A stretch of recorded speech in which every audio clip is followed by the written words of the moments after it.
Oh, hello there, my non-American. The regular season is over, and here's what most NBA fans won't tell you. The regular season is kind of bullshit. The playoffs is where the real basketball is played. Everything just gets taken to another level. Everybody's under a microscope. If you have any weaknesses in your game, it'll be more exposed than a girl with daddy issues on Pornhub. And with the stakes as high as they could possibly be, win or go home. This is the crucible in which legends are made and dynasties are solidified. This is our Champions League, with the characters and storylines that write themselves. But you, as a busy European, got a lot of footy to watch. You can't be keeping up with this way too long regular season, and I don't blame you. But my brother, let me tell you, these players gonna be good. Now the East looks all but destined to have Boston and the Bucks duel it out, but the West, holy shit, it is going to be chaos. Because you can literally make a case from the 1 seed to whoever wins the play-in that possibly any of these motherfuckers can make the NBA Finals. It's a true wild, wild west. Maybe the wildest in history, and you do not want to miss it.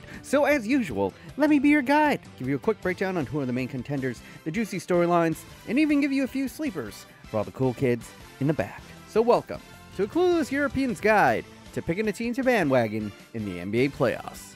But first, like the NBA, I gotta pay some bills. Hey guys, your number one Fat Asian, and today I want to talk to you about something near and dear to my heart. Sleeping. We all know how important sleep is. Your mood drops, you don't think as clearly, you gain weight a little bit easier, and you simply get better sleep if you block out all that light. Science bro Andrew Huberman says so, but you can't just be using any old sleep mask because the heat will go ahead and build up around your eyes and wake you up at night. Which is why you need the best sleep mask in the game, baby. Manta. 100% blackout, soft, breathable material, infinitely adjustable, and best of all, zero pressure on your eyelids. Is your apartment bright as fuck? Black that shit out. Stuck on a 6-hour flight? Black that shit out. Watching your favorite team get horribly murdered? 7-0? Block that shit out. And they even have specialized masks, like the cooling mask that suits your sinuses and eyes, or a steam mask that relieves dry eyes in just minutes. So if you want to get that good sleep, that Snorlax sleep, then go ahead and treat yourself to one of these Manta sleep masks. And you know I got the hookup. Go ahead, click on the link in the top of the doobly-doo and use code BMOnus at checkout to get 10% off any one of these Manta sleep masks. Once again, thanks to Manta for sponsoring this video. Now, back to the show. So first off, I'd like to go ahead and take this time to thank my NBA heads, Jimmy and Justin, for helping me out writing this video. Y'all the real MVPs.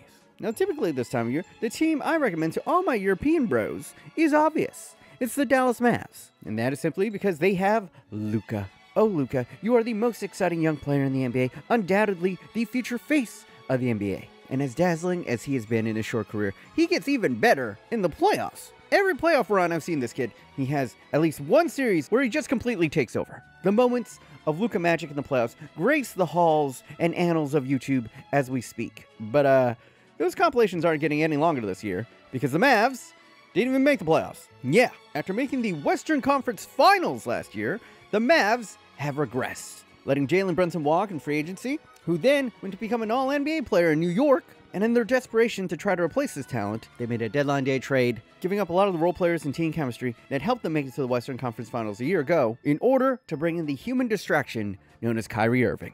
At the time, it looked like it was worth the gamble. It was a win-now move to try to bring in a second superstar to help out Luka. But the two just never gelled on the court, posting an abysmal 8-17 record since Kyrie joined Dallas. And the final humiliation, and their final must-win game of the season to make it into the play-in, they decided to tank it. They played Luka for a quarter and then threw the game, just so that they could protect their top 10 pick in this upcoming draft. Absolutely disgusting. Oh, and did I mention that Kyrie's contract is up at the end of the season? Yeah, they traded away everything for a 3-month rental. So most likely, he's gone too. From Western Conference Finals to now, giving up every piece of possible talent around Luka Doncic in under a year is an implosion worthy of a dying star. I can't sugarcoat it. Things are looking quite bleak for young Luka. And at this point, I wouldn't be surprised if he's on a different team by this time next year. Or, if you're one of those conspiracy theorists that thinks the NBA is being rigged, well, that protected top 10 pick might just become Victor Wanyama. But now let's start actually talking about teams that made it to the playoffs. And there is a true number one team in the playoffs that I can clearly say is the front-runner favorite for all Europeans to bandwagon this year. And I will save them to the end. Let's build a little suspense. So we'll start with the sleepers, you know, the dark horses, and then we'll work our way up to the top-end contenders, starting out in the East, where it's a little bit more clean. I'd say there are about 4 teams, maybe really 3 teams that are true contenders. And that 4th is going to be my sleeper coming out of the East, and that is the Cleveland Cavaliers. They were sneaky good last year. They have a nice bushel of talented young players. And this offseason, they made the move for Spider Mitchell. And while Mitchell had a bit of a down year last year, he has been kicking ass in Cleveland this year. And he's always a threat to go full Super Saiyan in the playoffs. But what makes them a really dangerous team in the East is they uniquely have the pieces to counter 2 of the best teams in the Eastern Conference. And that is because they have 2 all-world defensive bigs in Evan Mobley and Jared Allen. These 2 titans have the skill set to slow down maybe the 2 most unstoppable threats on the planet right now, in Joel Embiid and Giannis Antetokounmpo. No. They won't completely stop them, but they have the length, the size, the craftiness to go ahead and bother the games. And if they can force an off game or 2 from Giannis or Embiid, and Spider goes crazy a couple of times, the Cavs might just be the biggest spoiler in the East in this year's playoffs. Undoubtedly, they'll be a fun team to watch, but they are sleepers for a reason. They are a very young team. They might need a couple years more seasoning and maybe a big piece or 2 to make them true championship contenders. So let's move on to who I think has the 3rd best odds to win the championship out of the East, and that is Joel Embiid's team, the Philadelphia 76ers. They have a sexy quartet of players, featuring the likes of Tobias Harris, the young kid Maxey, the fat beard James Harden. But the headline here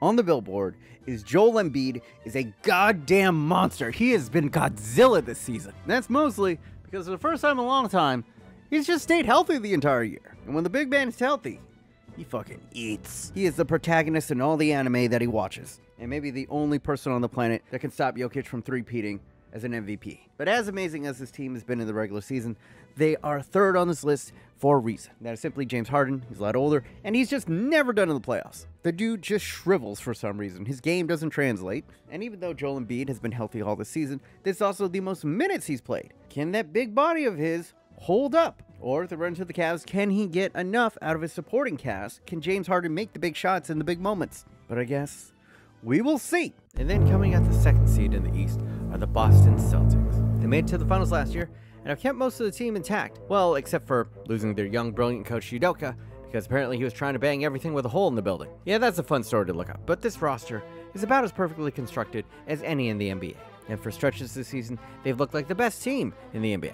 And then you add on to the fact that the biggest obstacle that stands in their way from returning to the NBA Finals, the Milwaukee Bucks, well, they've just owned them, completely owned them this season, blowing them out both times they've met. They also beat their asses in the playoffs last year. So they will be uber confident that they can beat their ass again if they meet in the Eastern Conference Finals. Jason Tatum was the best player in the playoffs last year, save for his performance in the finals. And that is kind of their only real weakness. They go the way that Tatum goes. They're kind of still too reliant on him. And if Tatum has an off night, or God forbid, an off series, it's a wrap for them. But I'll say this right now. This is my pick for who is going to win the NBA championship this year. Because they just have the feel of that classic young team that makes it to the finals maybe a year too early. They go ahead, they get blown out by a veteran team, but then they return the next year, hardened by that experience, and use that experience to win a championship the following year. And that's pretty much how I see this team. Jaylen Brown is a true 1A.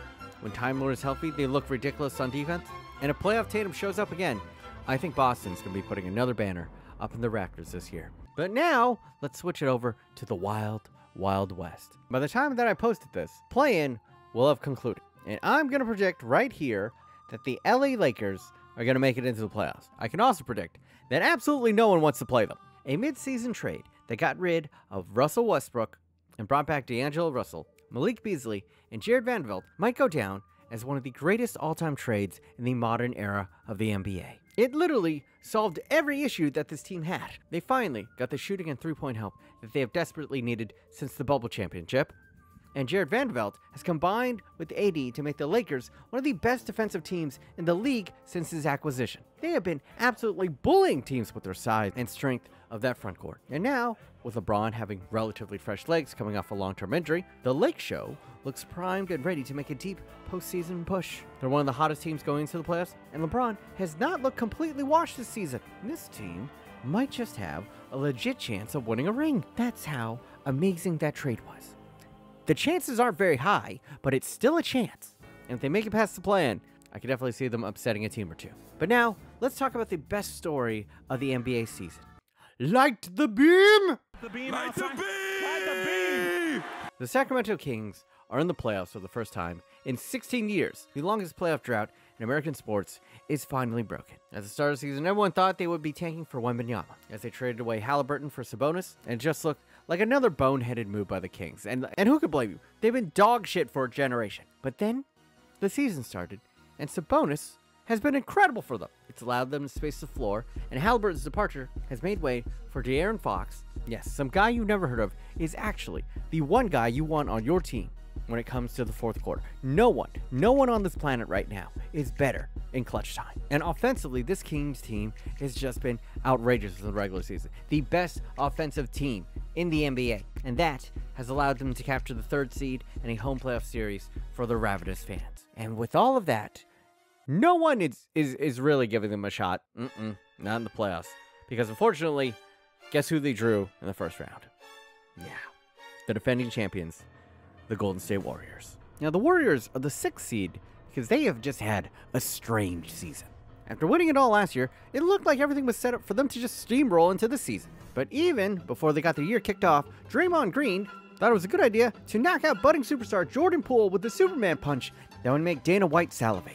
And that has just kind of thrown off the team chemistry a little bit. Jordan Poole just hasn't been the same since. His 3-point shooting has been about as consistent as my Tinder game. Now, make no mistake, there will be a couple games of these playoffs where Jordan Poole is going to hit a couple of fuck you threes and help them win a game that they had no business winning. There's also going to be a couple games where he's going to go 1 for 11 from behind the arc and lose the Warriors a game that they had no business losing. But the biggest story about this team is just how Jekyll and Hyde they were the entirety of the season. Specifically, their home and away splits. Because essentially, when they were at home, they were one of the best teams in the NBA. But when they were on the road, they were essentially the worst team in the NBA. And no one can give a logical answer onto why this is. Then there was the drama with Andrew Wiggins. This man honestly was a contender for the Finals MVP last year, and all of a sudden left the team for personal reasons and gave no timetable on when he would return. Now, let me say this. There's still no factual reporting onto the reasons why he left the team. They've kept all of it under wraps. But because of that, the rumors that have been swirling have been wild, with NBA Twitter